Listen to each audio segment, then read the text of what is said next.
So I never thought that me being born in Germany would, and me pleading guilty to something that I got caught doing, which I mean, I was Would still land you wrong. here in Jamaica, yeah, like that. Yeah, like it landed That's me. crazy. And But believe it or not, me and my brother and sister, we always wanted to come to Jamaica when we were kids. And all oh, of the kids in school used to know that our parents and everybody were Jamaican, and they used to like, hey, talk Jamaican, and what are they saying? And, and like I never used to want to try and talk Jamaican because I didn't know how. Like,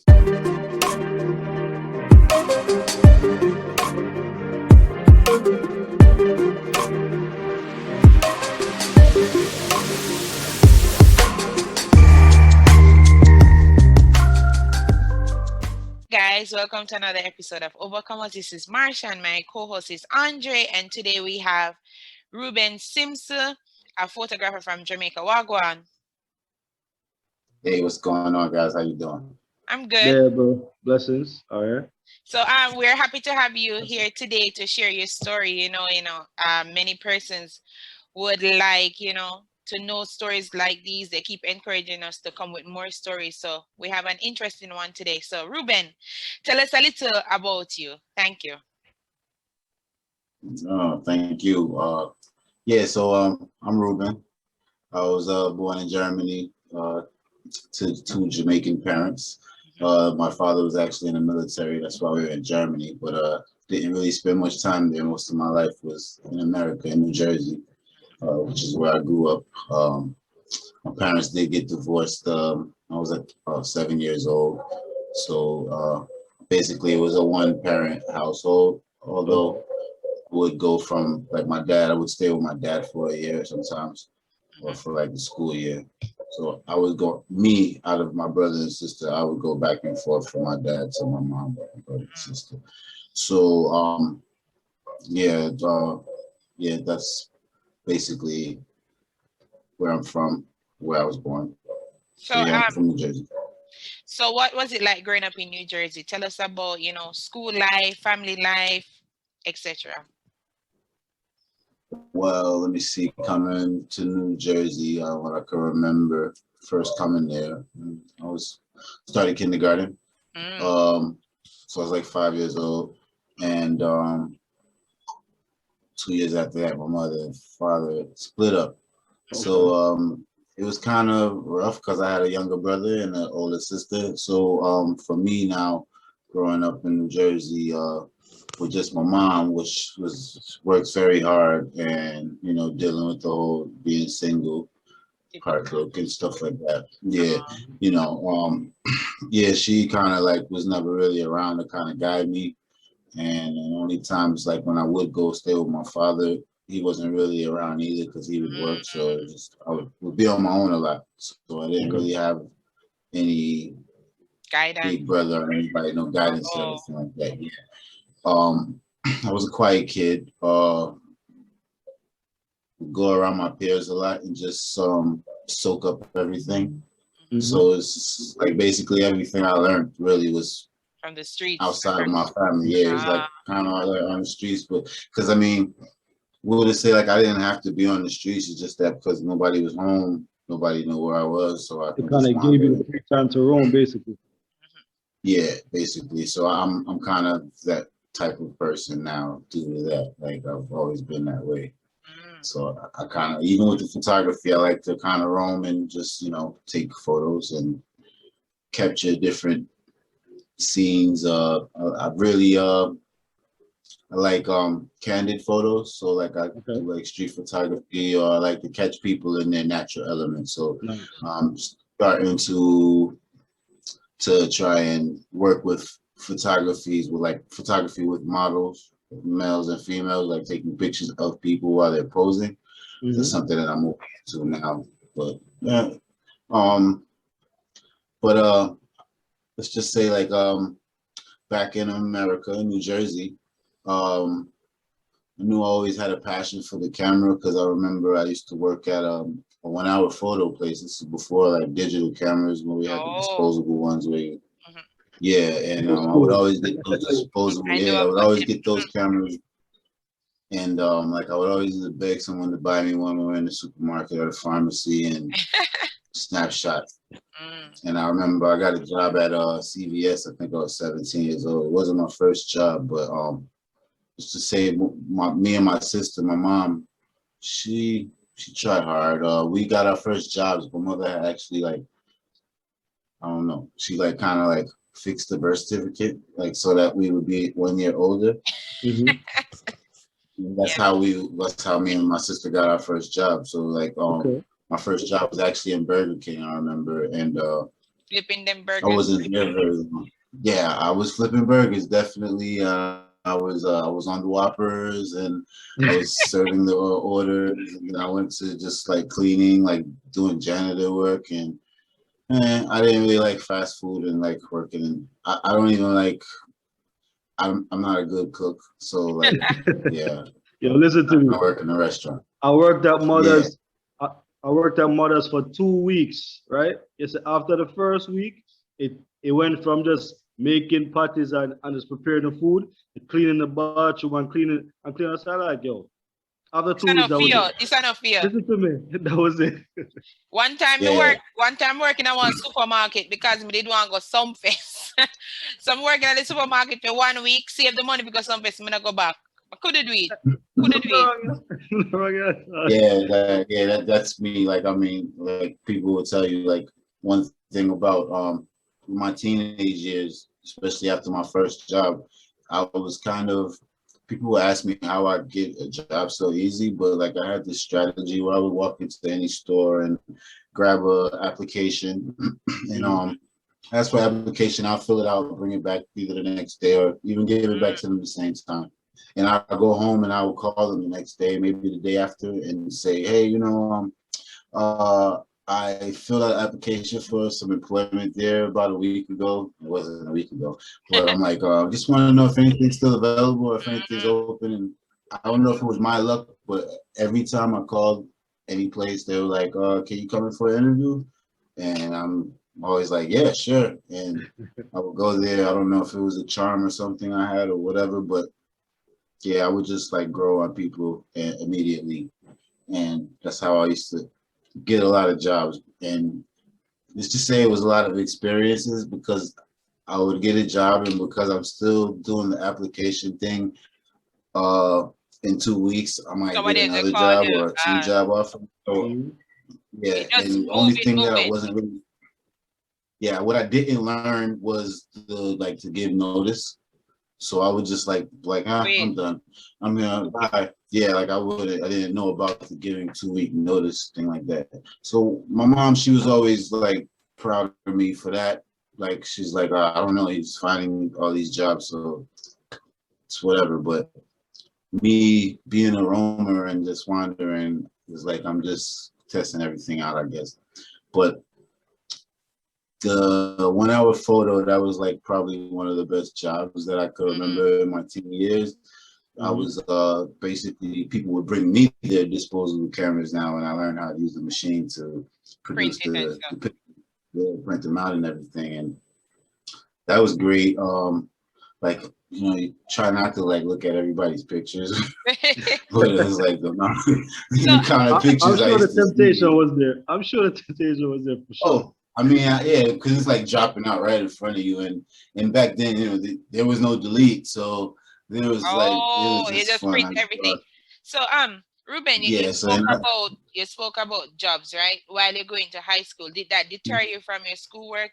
Were you able to graduate, etc.? All right, so a lot of the jobs actually came. Okay, so when I was in high school, I didn't get kicked out, but like I got into some trouble. It was like a misunderstanding, really. We were playing around, and a friend of mine's like, it happened to me even as well in high school where kids would come up to me and like try to put their hands in my pocket, and sometimes they would, and they would pull out whatever they pull out, and either I run after them or I let them keep it, or every kid is different. Yeah. I always thought it was a game, but I got in trouble. I was a freshman in high school, and I remember my friend ran up to this other kid and did the same thing. And when he took money out the kid's pocket and he started to run away. So I'm thinking it's games, and like I take the money from my friend and I'm running and I see the kid crying. So we try to give him back his money, but he ran into the principal's office and told or whatever. Yeah. And so that was kind of like, I guess, like not robbery, but like extortion or whatever. But it wasn't, that wasn't the case. I just explained to you what really happened. But yeah, that's my first like incident in school, and I had to go like to a board meeting with my parents, my father at the time. I was living with him, and they let me back in school, but through an alternative program where I would go to school in the afternoon. Like I would go to the same high school as everybody, but it's like about maybe 16 students in the whole school that would go to school from, just say 1:30 to 5:30 in the evening. So you weren't from like about, yeah, like what they would do now is from 7:30 to about 11:30, we would work with like the Department of Recreation, the municipal, like different parts of the town.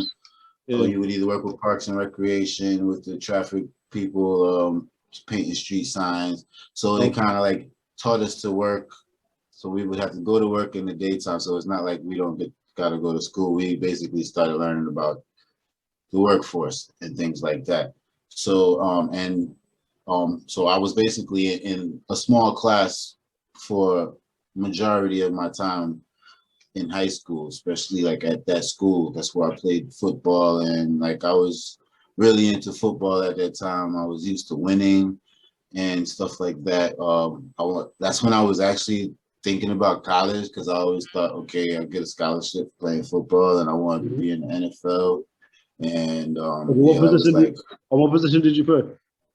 I was all over the place, but like I started out, because I was like a chubby kid, so I started out on the line, playing like offensive line and defensive line, and but I always wanted to like carry the ball or hit people, and it was like a way to channel, like I was an angry kid, I guess, because I was quiet, and yeah, like, but I guess my mother would know that, like, I don't smile much. My brothers and sisters and cousins, they call me Rue, and my mom would like call me Screw, like screw face. And so like even to this day, like my name's Reuben, and like they sometimes will scream out Screwben. Like, so like Screw just stuck with me. Like now in life I smile a lot more.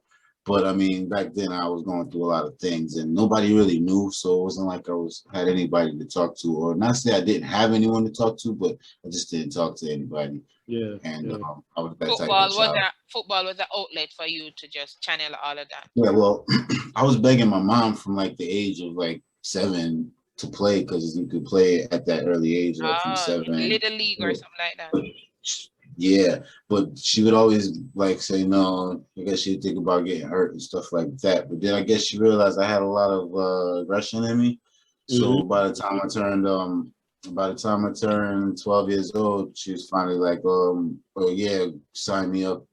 And it was a place where I would like really release and like just, not saying I was out there trying to hurt anybody, but I was trying not to get hurt, and I just know it's a contact sport. But you was free to actually release some contact, tension. Just contact. We like everybody that loves football, like before they actually give you the pads and the helmets and everything, even in high school, you gotta like practice with just your shirt, your jersey, and your pants, and everybody can't wait to like get this equipment on because they want to like hit each other. They want contact. And so that's why people that do play that sport, it's not really a violent sport, but it just involves contact. You got to be strong. And yeah, so they used to call me Taz back then, like Tasmanian Devil. Like I would like run around screaming. So you're screaming and you're Tasmanian Devil. Screwbed. Yes, like, got that so far. Yeah. So like, yeah, like that. Go ahead. No, so like so you touched on high school and like playing football and stuff, but like what's like one or like two instances in your life that stands out that you would say defines who Reuben is today? If you could just touch on that, just a little bit. Yeah, well, actually, there's so many more than just two moments to define my life. Like I've been on, like I said, journey. Everybody's life is a journey, but me now is like, for instance, I'm here in Jamaica now. So me actually coming here, and I've been here 14 years. Was that by choice? Coming by choice.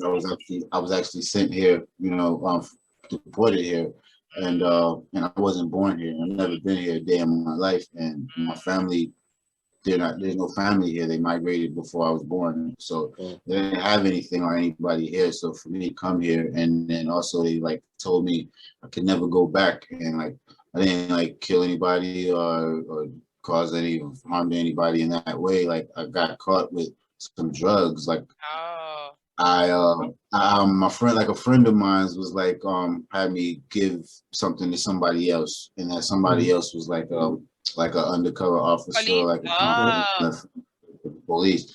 So it was like I wasn't really good at that. Like it wasn't my thing. I used to just like be out there. So I never really used to like really be into drugs, and we used to like smoke weed and stuff like that and do what kids do, but yeah, I wasn't really like a drug dealer. So just me,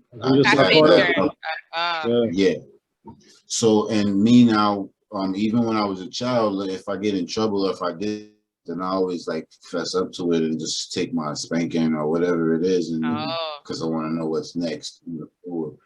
So, so I never thought that me being born in Germany would, and me pleading guilty to something that I got caught doing, which I mean, I was still wrong. Here in Jamaica, yeah, like that. Yeah, like it landed me. Crazy. And believe it or not, we me and my brother and sister, we always wanted to come to Jamaica when we were kids, and all of the kids in school used to know that our parents and everybody was Jamaican, and they used to like, hey, they talk Jamaican, and what are they saying? and like I never used to want to try and talk Jamaican because I didn't know how. Like